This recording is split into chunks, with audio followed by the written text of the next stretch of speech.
ডিম ভুনা করব, যার কারণে আমি সুন্দর করে প্রথমে চাপিয়ে দিলাম, তেল দিলাম। তেলটা একটু বেশি হয়ে গেল মনে হয়। আমার বাবলু সোনার তো খুব কষ্ট হবে, কারণ আমার বাবলু সোনা আবার বেশি তেল ঝাল খেতে চায় না। পেঁয়াজ রসুন দিয়ে দিলাম,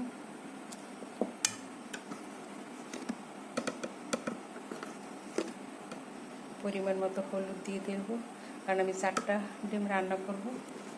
আমরা যেহেতু মাছ মাংস খাই না, যার কারণে ডিমটা সুপারফুড হিসাবে বেছে নিয়েছি। মরিচ দিয়ে দিলাম এটুকু, এরপর আমি প্রয়োজন মতো লবণ দিয়ে দিব, এটুকু লাগবে। হয়ে গেল আমার তরকারি চাপানো। পানি দিয়ে দেব, অল্প একটু পানি দিয়ে দেবো, কারণ যেহেতু শুকনো মশলাগুলি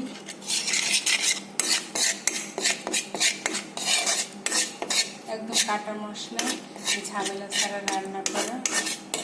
যারা ব্যস্ততার কারণে রান্না করতে পারে না, তাদের জন্য অবশ্যই রেসিপি খুব সহজ। আমি চুলা ধরিয়ে দিলাম,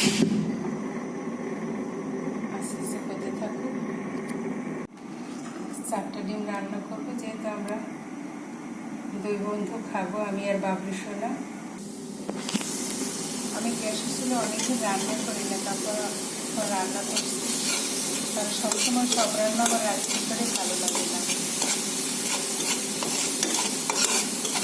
খুবই সহজ রান্না বান্না করা, আর যারা ব্যাচেলার আছে, রেস্টুরেন্ট খাইতে না আছে, তাদের জন্য মূলত এই রান্না।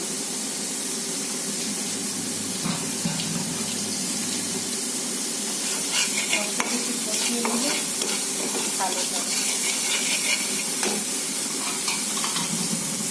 মশলাটা কষিয়ে নিলাম, এরপর একটু পানি,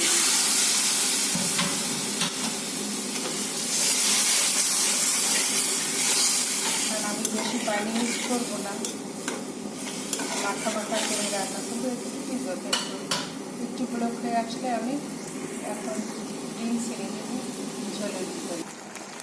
ডিম রান্না করা খুব সহজ এবং 5-7 মিনিটের ভিতরেই ডিম রান্না হয়ে যায়। এখন আমি ঢাকা দিয়ে রাখবো, 5 মিনিট পরে হয়ে যাবে। 10 মিনিটে কি সুন্দর ডিম ভুনা হয়ে গেল। বেশি ঝোল রাখিনি, মাখা মাখা করেছি, কারণ আমার বাবুর সাথে আবার ঝোল খেতে চায় না।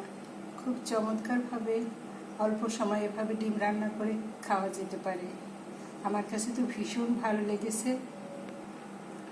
রান্না যেমন তেমনই হোক না কেন, খেতে ভীষণ সুস্বাদু হয়েছে।